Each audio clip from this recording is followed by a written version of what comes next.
हाँ जी दोस्तों, इरशाद dairy farm Naveed इरशाद हाज़र आ थोड़ी खिदमत च। हाँ जी, शाम का टाइम हो चुकिया, तकरीबन 6 बज गए आ।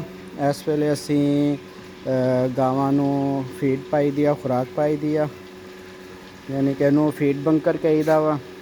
तुहानू तरीका दसदे आ असी जिस तरीके नाल खुराक पाने आ। हाँ जी, ये गां हीट ते आई हुई आ, जिहदी वजह नाल इहदे उत्ते चढ़न दई आ। वो फीड वाला चक्कर विच ही रह गया। पहले मैं के दस दूँ। हाँ जी, दे सुन लवो, जड़ी भी गां हीट च आई होएगी दूसरी गां उहदे उत्ते चढ़ेगी। ठीक आ, ये गां हीट च आई हुई है, सारियां गावां इहदे उत्ते चढ़नगियां। हाँ जी, तू फिर आ गई आ। चलो थानू दसदे आ फीड।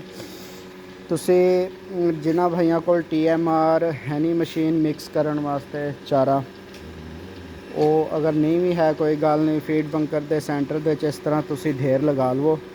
देखो, पहले असी पाया सैलज,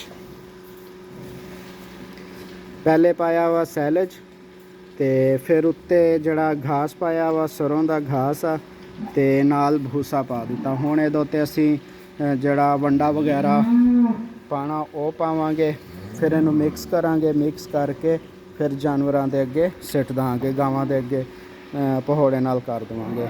एक ढेर आ बनाया वा, ते दूसरा आला ढेर बनाया,